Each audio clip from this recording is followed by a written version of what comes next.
Where were you when you first heard about Challengers? I was sitting in a small indie theater about to watch Lady Bird for $5 because that movie is my entire life when a trailer for Challengers came on. My initial thought from the very first frames of that trailer were, oh, this is going to be gay as hell. So imagine my delight when I saw the words directed by Luca Guadagnino. Being right is a lot of fun. The rest of the trailer played out, and I didn't feel strongly about it. Honestly, I thought it would be a little silly. From the bits and pieces of plot the trailer presented, I thought Challengers would be a sexy, bisexual summer romp about tennis players getting into a throuple, the kind of movie that you have a lot of fun with, but that in the end wouldn't amount to anything special. Oh, how wrong I was.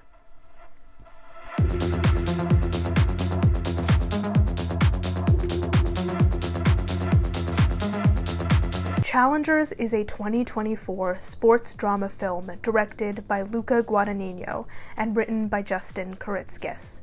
The film stars Zendaya as Tashi Duncan, an up-and-coming tennis star with the skill, grit, and passion that would make her the next big thing in the sport. Alongside her are Josh O'Connor and Mike Feist as Patrick Zweig and Art Donaldson, two up-and-coming tennis players who are also best friends. When their lives intersect with Tashi's, the three get wrapped up in a complex and occasionally messed up dynamic of love, passion, manipulation, intimacy, competition, and above all, tennis. I really enjoy Luca Guadagnino as a director, and I love Zendaya as much as the next person, but I really didn't see myself going to watch this movie in theaters. Like I said, it just didn't stand out to me from the trailer, and in this economy, a movie lover's gotta budget her money. I thought, if anything, I would catch it once it came out on digital. I figured I'd spend a good afternoon with it, have a few laughs along the way, and then eventually forget about it. But then the internet did what the internet does. From the moment this movie was released, my entire Twitter timeline was all things Challengers.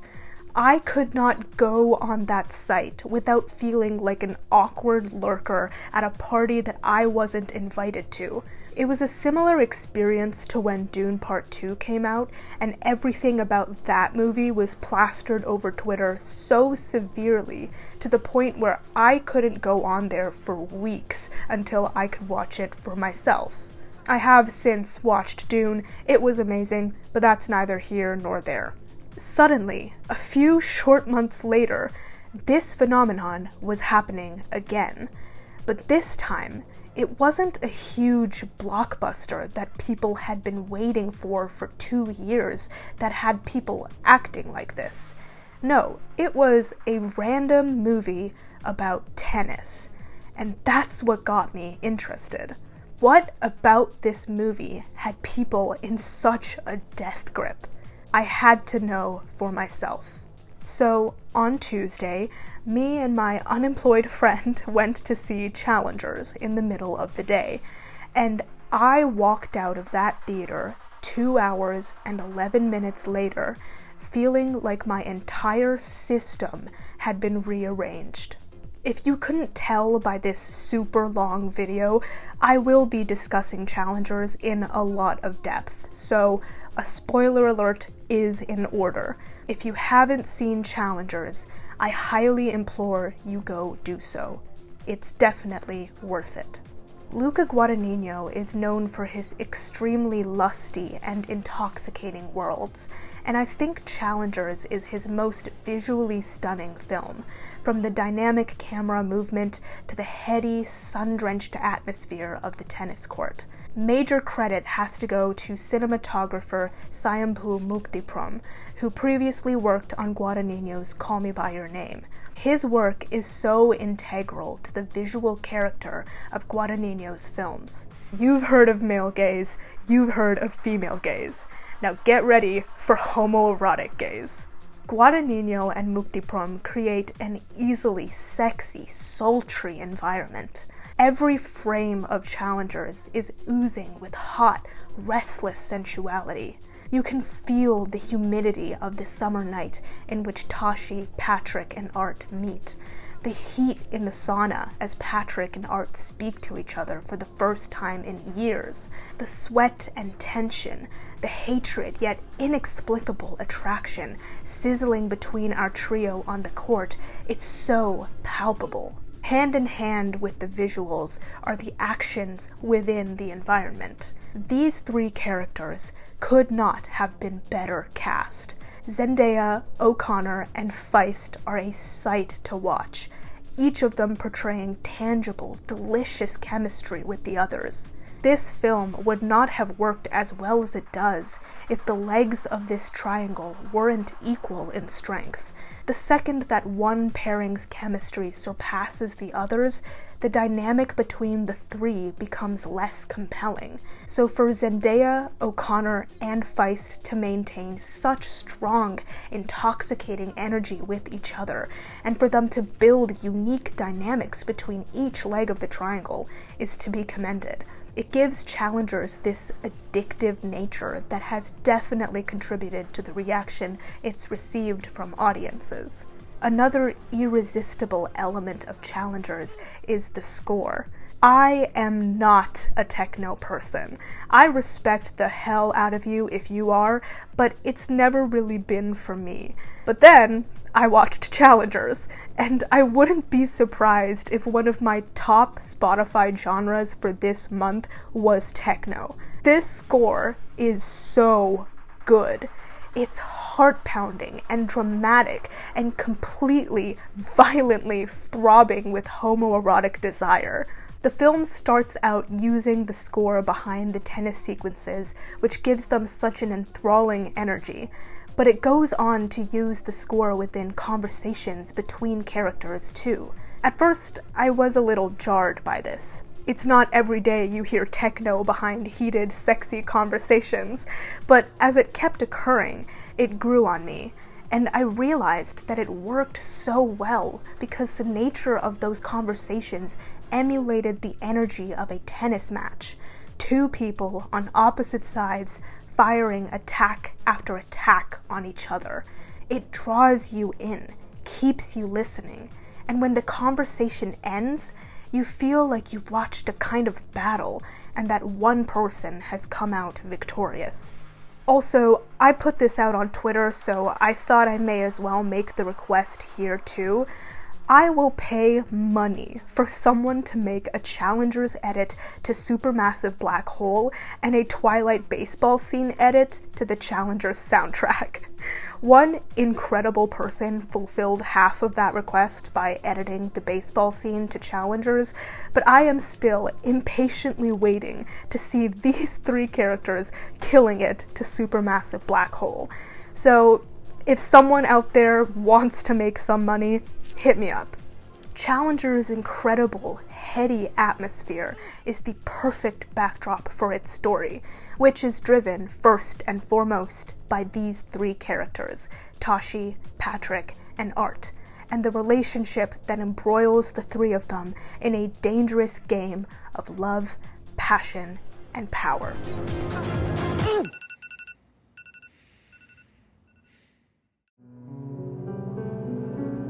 You don't know what tennis is.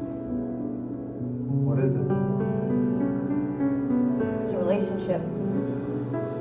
For about 15 seconds there, we were actually playing tennis. And we understood each other completely. So did everyone watching. It was like we were in love.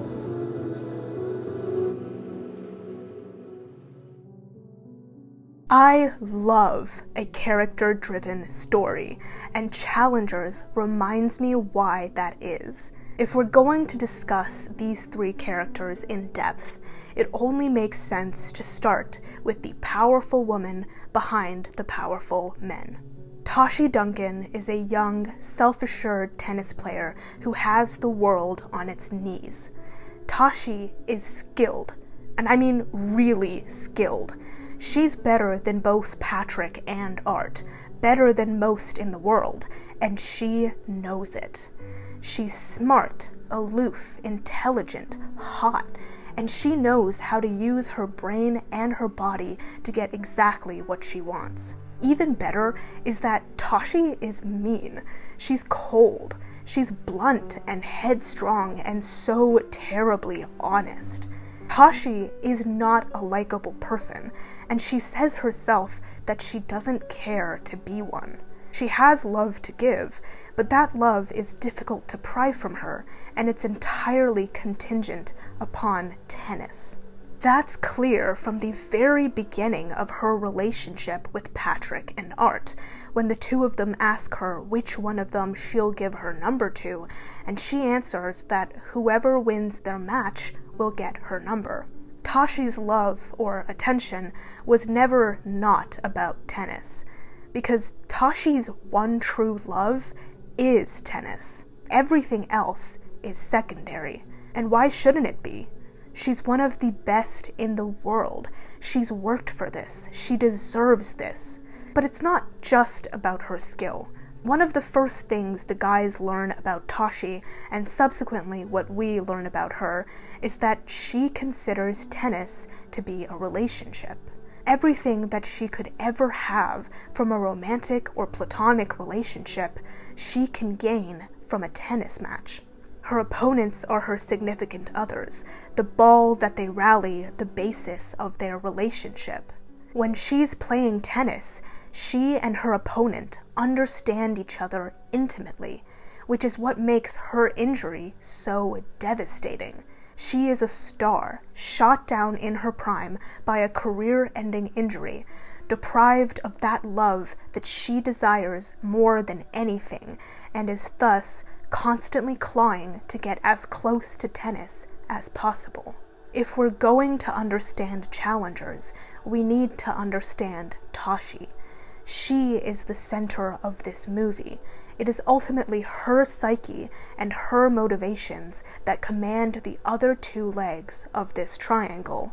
Patrick Zweig is the first leg, a man of confidence and swagger who wields cheeky charm and a shit-eating grin that's simultaneously intoxicating and infuriating. Like, you just want to make out with him and punch him in the face. Patrick is a skilled tennis player, and he knows it, but his lack of discipline, delusions of grandeur, and an over-reliance on his ego and so-called natural talent doom him to remain slightly above average, never to be one of the truly greats that he sees himself as. We understand this part of him from his first interaction with the woman at the motel, when he doesn't have the money to pay and instead offers to sign a racket and leave it there, even though the woman has no idea who he is. It's doubly insulting to find out that Patrick is cosplaying a poor person, despite his family being very wealthy. He puts on this persona of the underdog, a man who works and struggles to do the thing he loves, when he's actually a stubborn jerk who deludes himself into thinking he's the hero of every story. The same ego and pride that make him believe he's better than he is and allow him to confidently shirk any attempts at coaching also resign him to being a 30-year-old has-been tennis player that lives from match winnings to match winnings, unable to throw in the towel or return to his parents for help. Sorry, I just have to say this. I do not like this man. Patrick Zweig is a goddamn loser. He sucks. He's arrogant and rude. He's a walking red flag of a man. I mean, he literally ignores the woman he's on a date with in favor of talking to his ex-girlfriend. He refuses to go to Tashi's tennis match just because she called him out on being arrogant. And he has such an inflated sense of self that it's a wonder how his head hasn't exploded.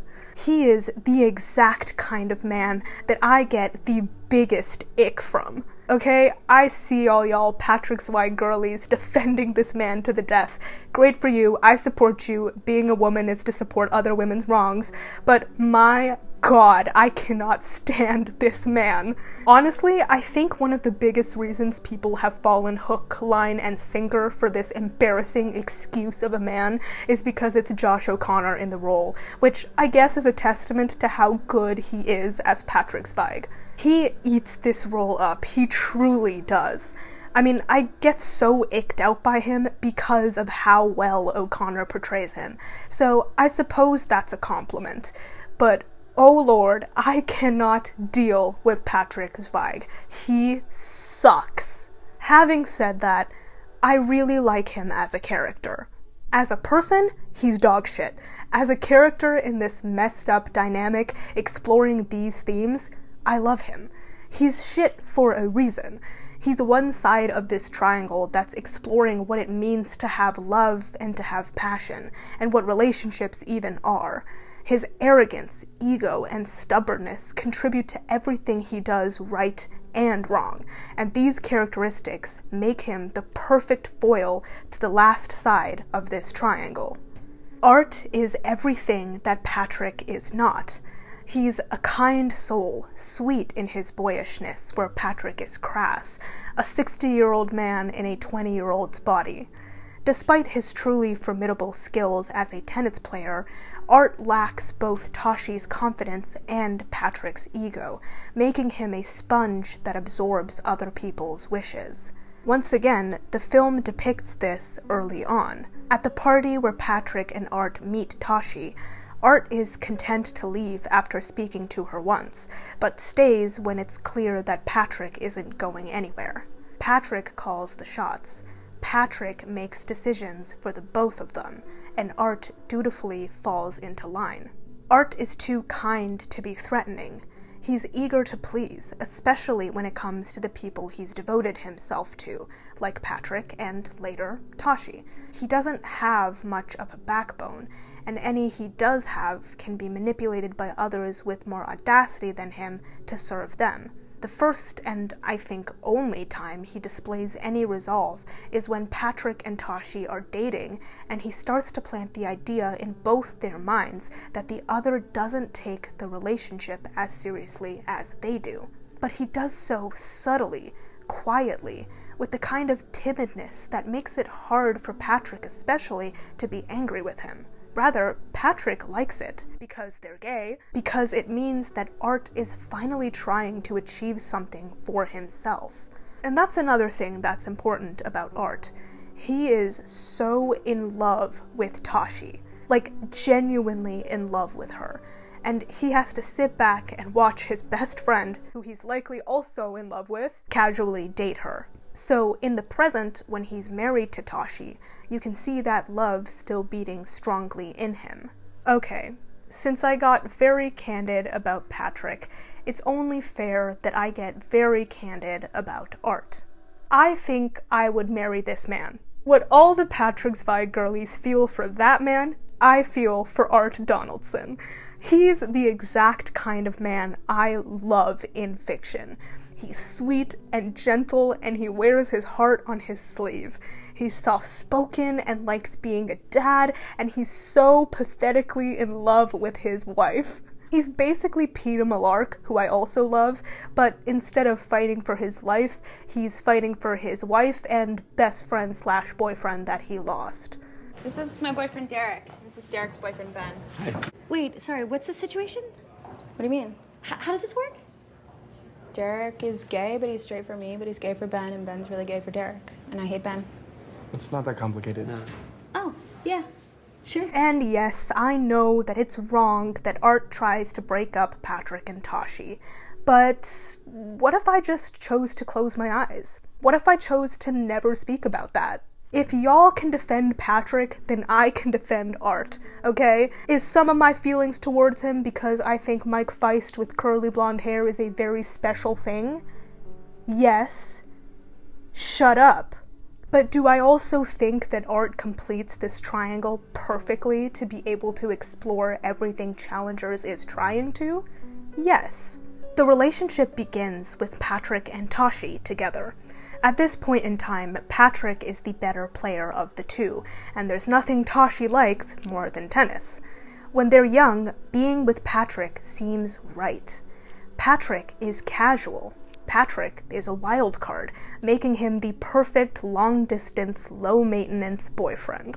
These are, I suppose you could say, Tashi's glory days. Patrick is a symbol of her past, a time during which she's a talented tennis player dating another talented tennis player and has nothing preventing her from reaching her full potential. But, as Tashi soon discovers, Patrick's level of low maintenance has its downsides. It extends to his tennis ability, which he takes for granted and refuses to cultivate out of a sense of superiority. Patrick is someone who can't be controlled. Rather, it's like he thrives on opposing other people. It frustrates Tashi, as someone who's worked her whole life and gotten very close to the top of her field, that he should be so stubborn to the point where his very real potential will go to waste. So when Tashi is critically injured, faced with the possibility that she'll never be as good as she once was and never fulfill her potential, it's insulting that Patrick has the ability to be better, but won't. On the contrary, Art is a symbol of Tashi's present.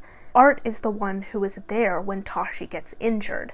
He's by her side through her recovery, helping her train, and eventually becoming her project when she realizes that her career is over. When they reunite a few years after Tashi's injury, Tashi sees in him what she didn't in Patrick: the ability, but more importantly, the desire to improve.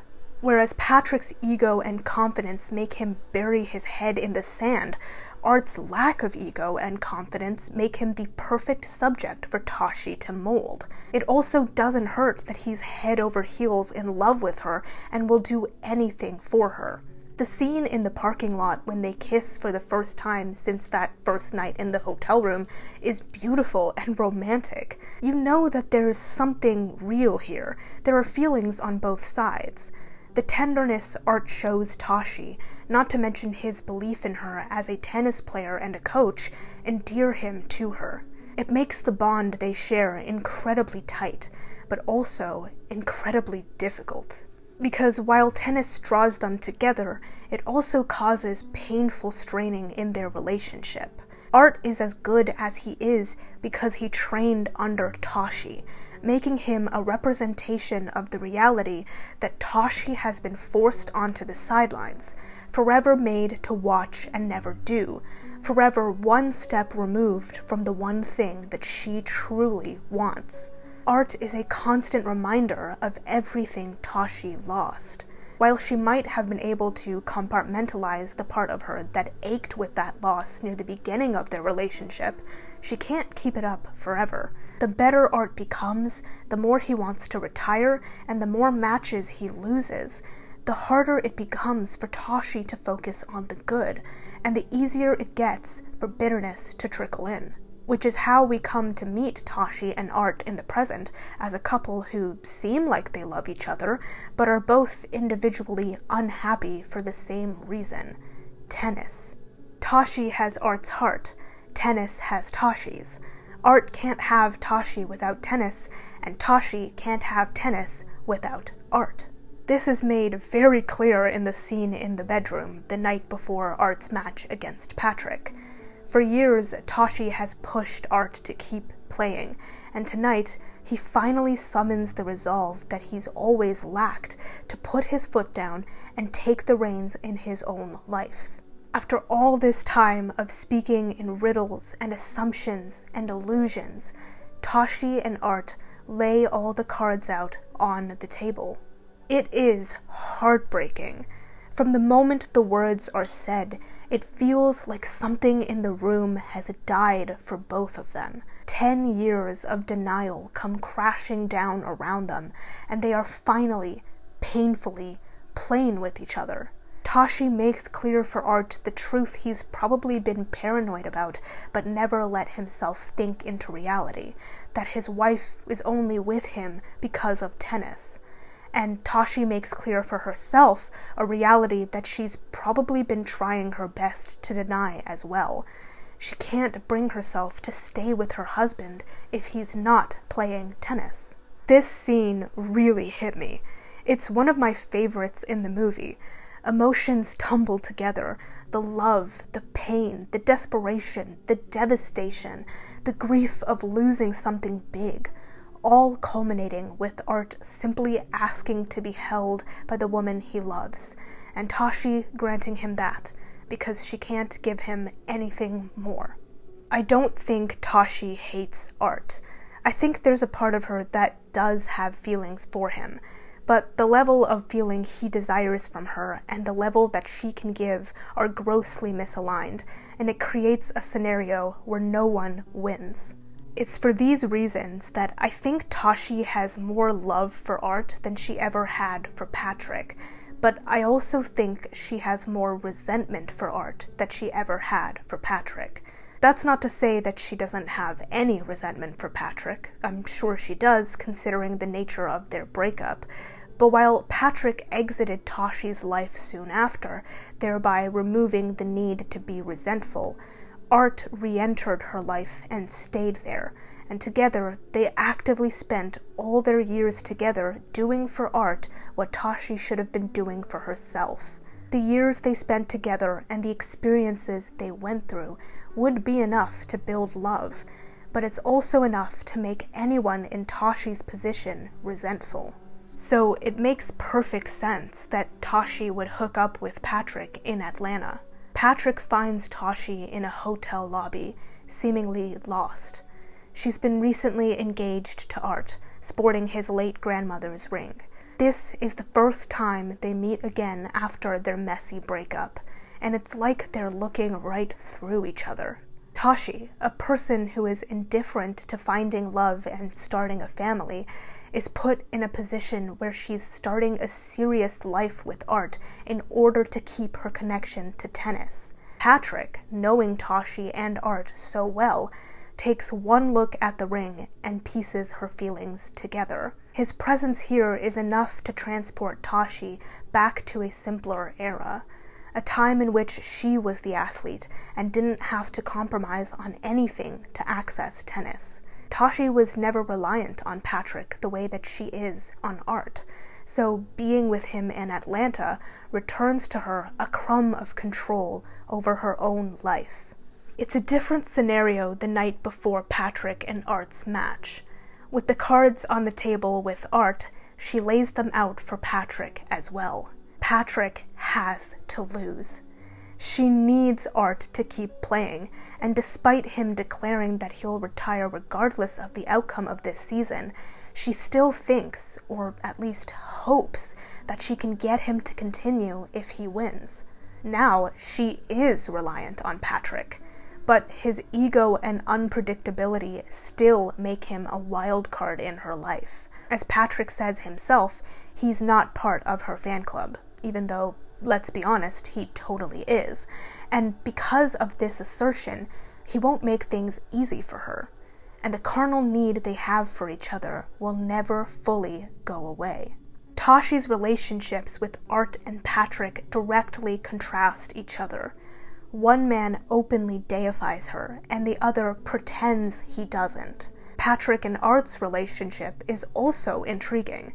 In the past, Art wants to be Patrick, as he's a better player and he's dating Tashi.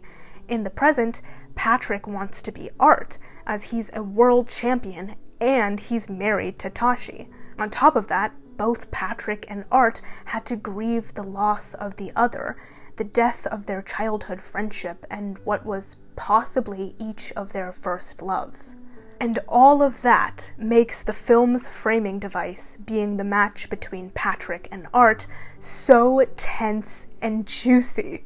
Even before you get their whole history, it's clear from their interactions that there is a history here. So, by the time you get through the whole film, gain their entire story, and return to the match at the end, it's enough to put you on the edge of your seat.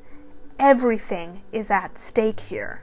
It's just so good. Scripting this video has been a crazy experience because I'd go to look up one thing and then end up sucked into a hole of other people's thoughts and ideas so severely that I'd totally forget I was supposed to be scripting. But it's been so fun reading others' interpretations of these characters and their relationships. Challengers is unique because I truly don't think that there's one correct answer when it comes to how these characters view each other and their relationships with one another. There's just so much complexity between them that you can continue to analyze every little thing they say and do and come up with new answers each time.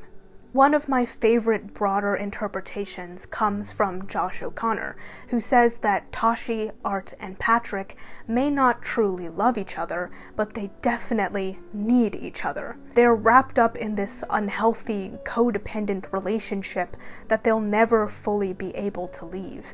And I agree to an extent.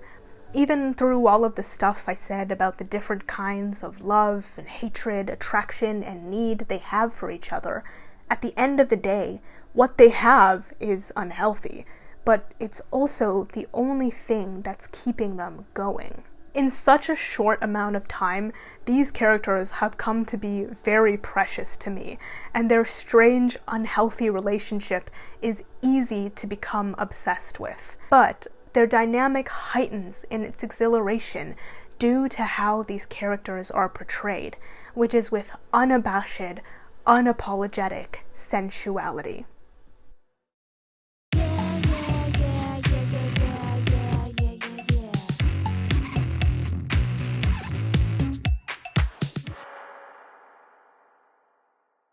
Listen, I feel like a concept like Challengers could have been easy to get wrong. This is how I felt when I first saw the trailer. A movie that was very clearly advertising its sexy nature could have easily fallen into the trap of being all sex and nothing else. We've seen other stories suffer from this. Some Netflix originals come to mind, so I was pretty sure that that was where Challengers would cement itself. But I was clearly wrong. Challengers doesn't place as much emphasis on the on-screen sexual dynamics as you'd think. It isn't an erotic romp in the way that we've seen other movies be. And I'm not crapping on erotic movies either. There is merit to be found in sexy erotic stories, and I won't discredit the genre or anyone who enjoys it. I mean, I'm a reader, okay? Smutty stories have really taken off in the last couple years, and there are plenty that are great. But I don't classify Challengers as an erotica in the same vein. Despite the movie's sexy tone, there's actually not that much on-screen sexuality. Yet the movie feels effortlessly sexy and smutty, even when there's nothing genuinely sexual going on. Challengers places so much importance on tiny interactions that speak so loudly. A simple action that would otherwise seem nonchalant is treated with such close attention that highlights the characters' pounding libidos. I mean, in some ways, that scene of Art taking a voracious bite out of Patrick's churro, sorry, that sounds like a crass innuendo.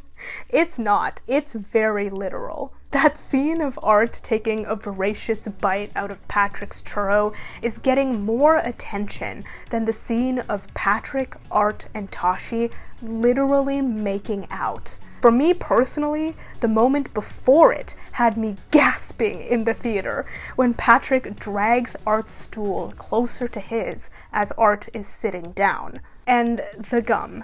Don't get me started about the gum. Fellas, is it gay to spit your gum out into the palm of your best friend's hand? Ladies, is it slutty for your husband to spit his gum out into the palm of your hand? Good God, this movie could have just had the gum spitting, and I think Guadagnino still would have gotten his message across. Amongst the churro eating and the stool dragging and the gum spitting, Guadagnino and Kiritzkis still managed to put what is likely the most sultry image in subtext, and they place it near the very beginning of the film. Of course, I'm talking about Art's tic, his habit of placing the tennis ball in the neck of his racket right before serving. It is a perfect visual innuendo, and it serves the plot in such a dramatic way too. It's deliciously suggestive and immediately sets the tone for the movie. I want to take a second to return to that now famous churro scene. I didn't describe it accurately earlier. It's not actually Patrick's churro that Art takes. Rather, what happens is that Patrick finishes his churro, steals Art's and takes a bite out of it, before Art steals a bite from his own churro.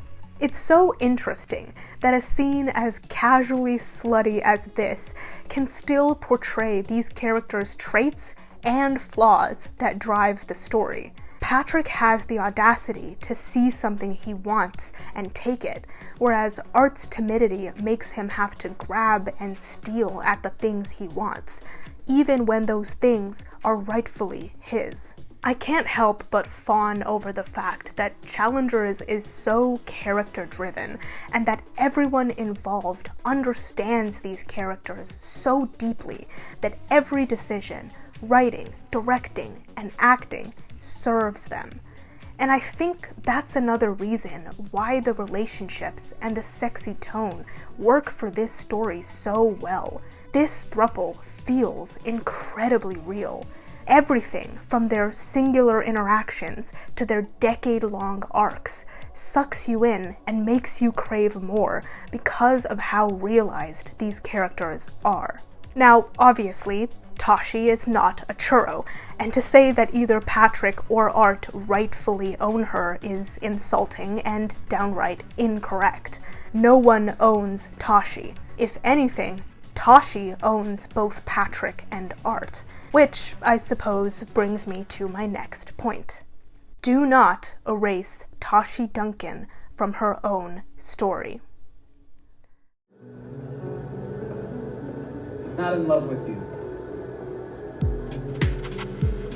What makes you think I want someone to be in love with me? It's nice to see you lit up about something. I love you. I know. The role of women in sports has been a long-standing struggle for access, opportunity, and representation.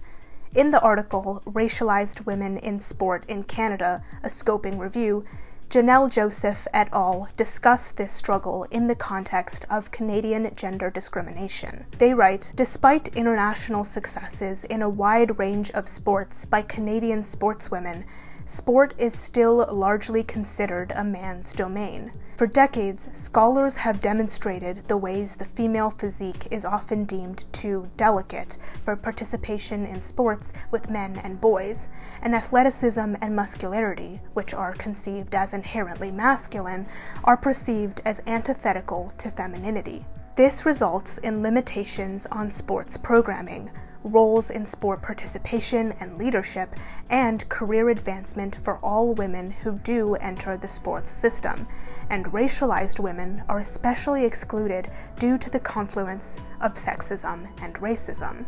The scholars also examine the role of racialization in gender discrimination, concluding that Black women's experiences may shift depending on age, perceived beauty, and generation of immigration.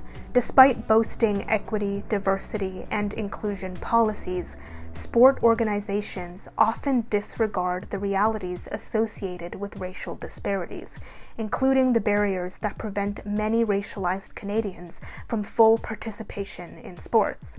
Much like other domains such as education and health, efforts to foster gender equity in sport in Canadian initiatives have largely focused on white, non-disabled, cisgender, binary women and girls, and still have yet to reach parity. In addition to gender inequalities, racialized women face other structural and systemic barriers to participation, which frequently remain unnamed and unchallenged. Sport is often perceived as a meritocratic institution in which one's natural talent and hard work determine one's level of success. Systemic discrimination and barriers that impact individuals' chances for participation and success in sports often go unacknowledged.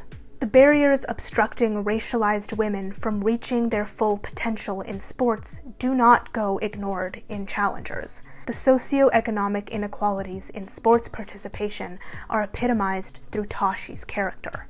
Tashi is not from an affluent background, unlike Patrick and Art. Whereas the guys' families are extremely wealthy to the point where both were able to attend a boarding school for tennis, and they joke about Patrick's family home being bigger than the borderline castle at which the three of them meet, Tashi is a regular person. She's not rich. Her family can't afford a specialized boarding school. In fact, it's Tashi who is bringing in wealth to her family through the brand partnerships she gains from her burgeoning tennis career.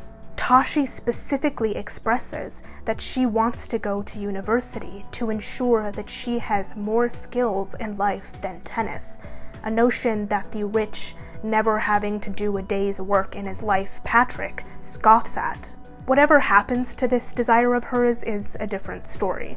In the present, Tashi remarks that she never did gain any skills other than tennis.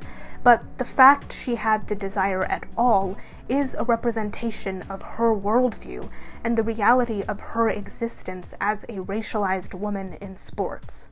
Tashi being the best of the three could also be a representation of the so-called meritocracy that the sports institution operates on. But when we consider Tashi's background in relation to the guys, she ends up being the exception to the rule. We don't know exactly how hard she and her family had to work, or what they had to sacrifice to get her to where she is today. So, while Patrick and Art's path to the top was more or less a smooth elevation, Tashi's may as well have been a jagged climb in which she had to dodge chasms that could have slowed or entirely stopped her journey. Many women in her position likely fell victim to those chasms. The viewer's urge to push Tashi to the back in favor of her white male counterparts is a systemic issue. Misogynoir is a portmanteau of the words misogyny and noir, proposed by Moya Bailey to describe her personal experiences as a black queer woman, and builds on previous work on representations of black women in media. Bailey uses the word to describe the unique kinds of violence and discrimination applied to black women in pop culture and media, writing that what happens to black women in public spaces isn't about them being any woman of color. It is particular and has to do with the ways in which anti-blackness and misogyny combine to malign black women in our world. The misogynoir that affects Tashi is especially potent, considering her unlikability as a character. In a landscape where audiences can barely stand a white unlikable woman, a black unlikable woman gets completely written off, becoming the target of dismissal at best and excessive vitriol at worst. As fun as it is to lust over Patrick and Art, we have to ensure that we don't forget about Tashi, because at the end of the day, Challengers is Tashi's story. She's the center of this complex dynamic. It's her entrance into Patrick and Art's lives that sets the events of the next decade in motion, from their mounting rivalry to the confrontations of their individual sexualities and their feelings for each other, to the breaking of their friendship, to their heated reunion on the tennis court. Ian Arden's article on Challengers expresses the importance of Tashi Duncan much better than I could ever hope to, so allow me to read out their words.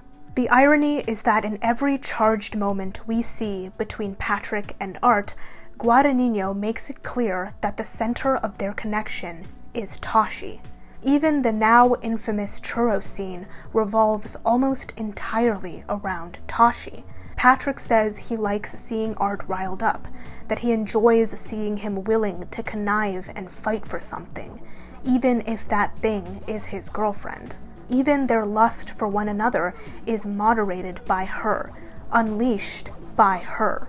They would have stayed perfectly content, meandering in suggestion, if she had not forced them to confront their attraction for one another, tongue first, in that bedroom scene. The article is called "Stop Erasing Tashi Duncan from Challengers Because You Want New Internet Boyfriends." It's concise and powerful, and I highly suggest you give it a read. I'll leave it linked in the description. It's perfectly fine to love Patrick and Art, but we need to actively combat the urge to forget about Tashi because she makes challengers. This is her movie. As Artin concludes, have fun making your Patrick Art fan cams, but never forget that Challengers belongs to the woman whose face Luca Guadagnino chose to make his film's final frame. Artin's comments on Tashi conducting the relationship between Patrick and Art bring me to another one of Challenger's unique aspects. This movie is gay as hell. I told you, it's fun to be right, and it's especially fun to be right when it comes to a film like this. Historically, sports movies have been incredibly male-centric and hyper-heterosexual as they reflect sports culture in the world around us. As Helen Jefferson Lenski writes in the article, Reflections on Communication and Sport on Heteronormativity and Gender Issues, men were generally evaluated on performance rather than appearance, and their heterosexual identities were usually assumed if they participated in team, contact, or combat sports, or in other sports characterized by strength, speed, and endurance. Boys who showed little interest in sport or had limited athletic ability were likely to be labeled sissy or gay, regardless of their sexuality, and those who preferred figure skating to ice hockey faced particular challenges. In 2010, the increasing emphasis on aesthetic dimensions in men's figure skating prompted Canadian champion Elvis Stojko to call for more masculinity, strength, and power. He targeted gays, claiming that their effeminate performances were damaging the sport. During the Vancouver 2010 Winter Olympics, 2 Canadian sportscasters made homophobic comments about Johnny Weir, calling him a bad example for boys and suggesting that he should be subject to a gender test or made to compete against the women. Holy shit. Lenski also states that the development of globalization and commercialization in sports has made heterosexual identity even more important for athletes to maintain lest they face economic repercussions, and that, as a result, sports remains one of the last bastions of heterosexism and homophobia, even in more accepting societies. When it comes to women in sports, the image of the mannish lesbian athlete dominated the media, which negatively impacted sportswomen whether they were lesbians or not. These depictions of quote-unquote unsexual women in sports were then contrasted with media depictions of stereotypically feminine women who knew their place when it came to sports. These depictions of quote-unquote unsexual women in sports were then contrasted with media depictions of stereotypically feminine women who knew their place when it came to sports. Canadian magazine Chatelaine repeatedly portrayed women on the sidelines supporting their men.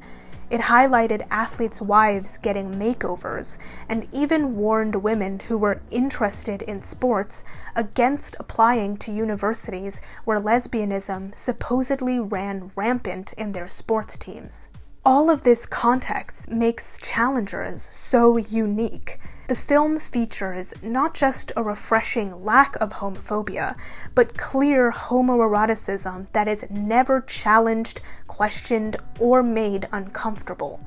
Patrick and Art are wholly comfortable with the way they treat each other, from the longing looks to flirty glances to physical intimacy that neither is scared by. We see it from the very first scene they share in their past. When Patrick and Art win a doubles tennis match, Art jumps into Patrick's arms and they take each other to the ground, wrapped up in each other's playful, affectionate embrace with their faces so close that they may as well be kissing. The rest of their relationship in the past plays out in a very similar way. They're very touchy-feely and openly check each other out when the other isn't watching. If that wasn't enough, the queer elements are made explicit when, in the present, we see that Patrick's Tinder is set to both men and women. Similarly, Tashi's presence as a woman in sports, and a black woman in sports at that, is a powerful combat against the unsexualized, mannish lesbian. Tashi is hot. Like, from the moment she appears on screen, and from the moment that Patrick and Art lay eyes on her in the past. They refer to her as the hottest woman they've ever seen, and are immediately infatuated with her. And again, Tashi knows that she's hot. She knows the effect she has on Patrick and Art, and uses it to her advantage. She's a play on the femme fatale in that sense, but unlike flat iterations of the femme fatales we've seen in the past, Tashi's layers run deep, as we've already discussed. Lenski's commentary on the intersection of heteronormativity and commercialization in sports is also on display in Challengers. It's clear throughout the film that Art has become hyper-commercialized in the sports world. Art has plenty of sponsorships. He wears Uniqlo on the court, and his image is attached to a certain brand of tennis equipment. I'm not sure which one, I didn't catch it. But it's not only Art. Tashi plays a huge role in his career, and she's idolized in these commercial partnerships as much as he is. Near the beginning of the film, we see Tashi make edits for an Aston Martin advertisement featuring herself and Art. She deliberately changes the title from Game Changer to Game Changers, plural, signaling that the two of them are a package deal. When we see the finalized advertisement later, the subtitle Donaldson's ex Aston Martin places their heterosexual marriage front and center. They are the tennis dream team, the impressive star unable to fulfill her potential, and the world champion she shaped with her expertise. Yet the film still subverts that heteronormativity in the roles that Tashi and Art take on privately in their marriage. Traditional gender roles are more or less swapped in their household, or rather the hotels they ping-pong between, with Tashi being the harder figure who enforces discipline and leads the family, and Art being the softer element who portrays more outward affection and allows himself to be led. Art is the one who wants to be a father and a husband, while Tashi is the one who wants to take control and have her family easily fall into place under her so that she can focus on her career aspirations, or rather, her career aspirations for Art. But while this is true, I think it's also important to note that Tashi isn't an absent parent. She gives their daughter Lily love and attention as best she can in the same way that Art does. The difference is that Tashi doesn't necessarily need a family to find fulfillment, while Art strongly desires one, another element of traditional gender roles that Challengers upends. A great example of this is that bedroom scene we spoke about earlier, after Art falls asleep and Tashi sneaks out to see Patrick. When she returns, it's to find the bedroom empty, and Art sleeping in Lily's room. In the absence of his wife, he seeks refuge with his daughter. While Tashi is continuously chasing her career, Art is begging to leave his career behind and finally choose his family. Challenger's subversion of heteronormativity and gender roles cement it as a fresh addition to the sports story environment, and I really hope that we continue to see more subversive stories in a similar vein. I'm glad we got this story via Guadagnino, whose filmography places a lot of importance on these subversive lenses and centers perspectives that have otherwise been dismissed. Okay. Now that we've discussed the characters and the commentary, there's nothing left to do but talk about the ending.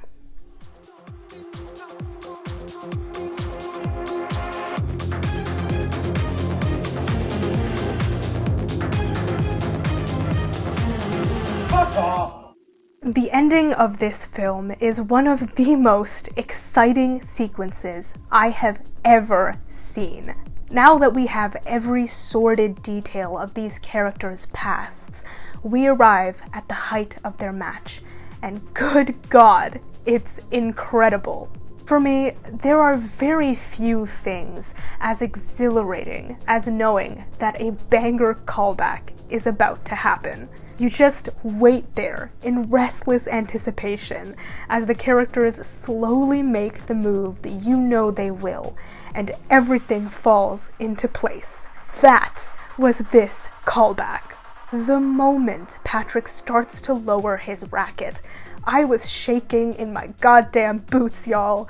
I was beside myself, waiting for what I knew was coming. So when he finally placed the ball in the neck of his racket, the same way he did all those years ago as a signal to Art that he slept with Tashi, I could have screamed in the theater. God, I love cinema.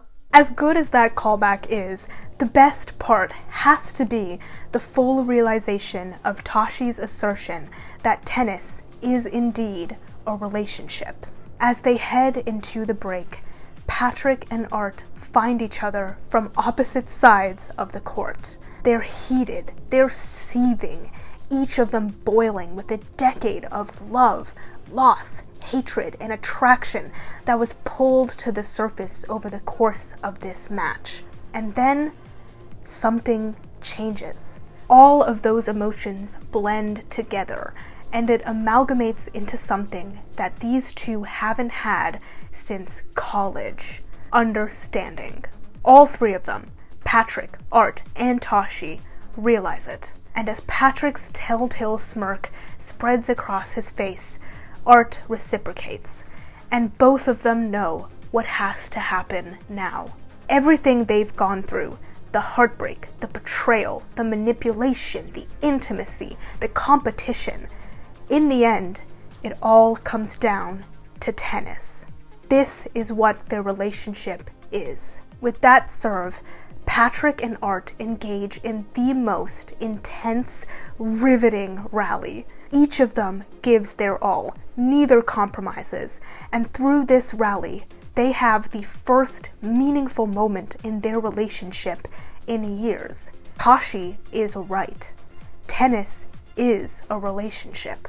When everything else is lost between these two, they can finally meet each other on the same level through tennis. They can finally understand each other. Guys, this ending is amazing. I was at the edge of my seat through this whole sequence. The cinematography here is so exhilarating. I witnessed some of the most gorgeous shots during this, like when we go below the court and see Patrick and Art flying above us, and when the camera takes the perspective of the tennis ball. I can't even explain why I love it so much, but it just made me so incredibly giddy. We are part of the action from beginning to end, okay?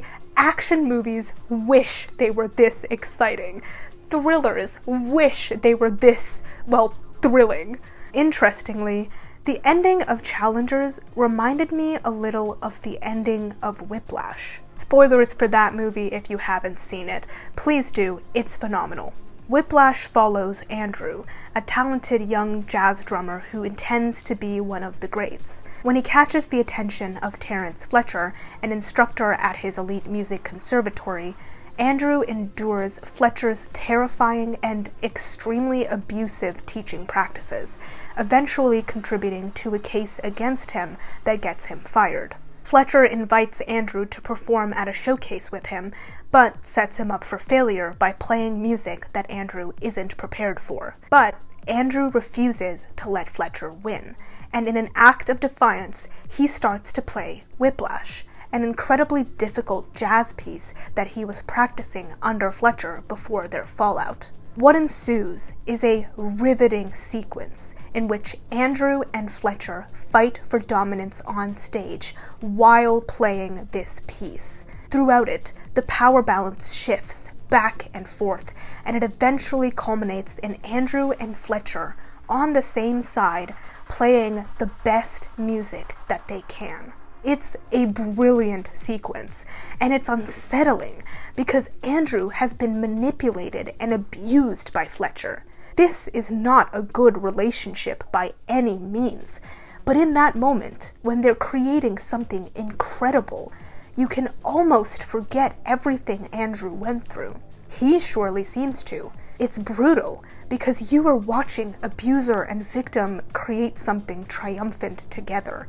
And the events that follow this are ambiguous. Will the two of them continue to work together?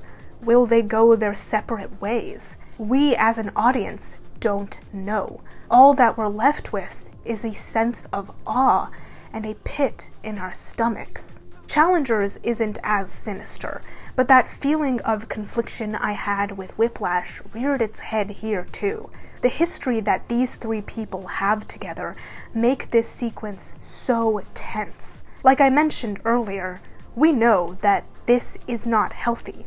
This level of codependency, in combination with everything they've done for and to each other, makes this unhealthy.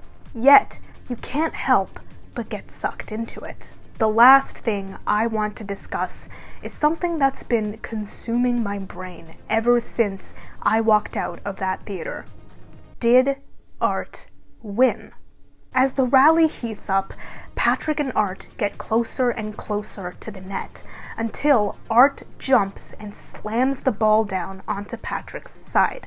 But he's so close to the net that his momentum carries him over it, and Patrick forgets anything else and catches him. It's awesome. The film ends there, with Patrick catching Art and Tashi letting out her intense scream of victory.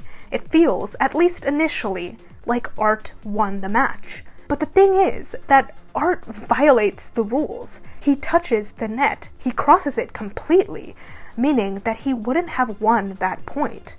So the game isn't over. Patrick very well could have gone on to win this match. We don't know.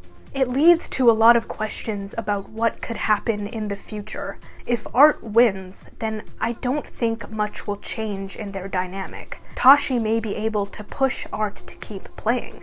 Patrick will continue to be a mid-level player. Maybe he'll hang up the racket, having finally internalized Tashi's advice to retire, knowing that he's not good enough. He never was good enough, and the time frame for him to get better is quickly diminishing now that he's 30. I don't know. If anything, the three-way strain in their relationship may ease a little. But things get interesting if Art loses. If he loses, he gets to retire and spend time with his daughter. Patrick gets a victory he earned, knowing that Tashi will likely take him on to coach, and he'll finally do the work necessary in order to be the tennis player he always imagined himself as. Though he's working against the clock, at least he's trying, which is more than could be said about him before. And Tashi gets to maintain her connection to tennis through Patrick.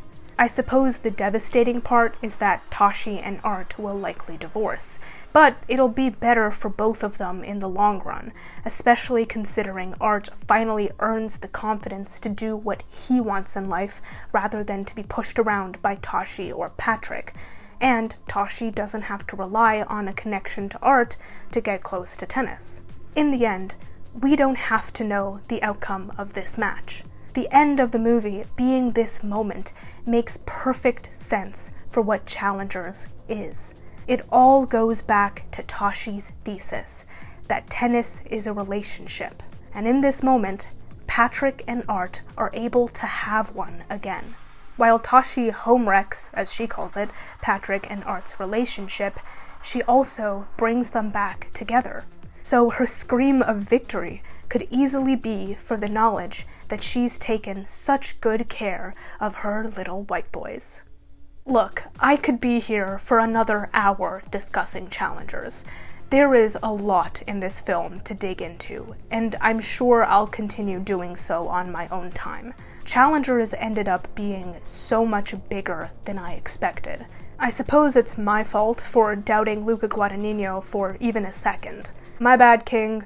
Sorry about that. Please accept this video as my repentance. In the end, this movie surprised me. What I assumed would be a simple, forgettable story turned out to completely consume my mind for a week, and it'll go on consuming it. Challengers brings an unapologetic, queer, and intersectional feminist lens to the sports story, and I really hope we continue to get stories like it.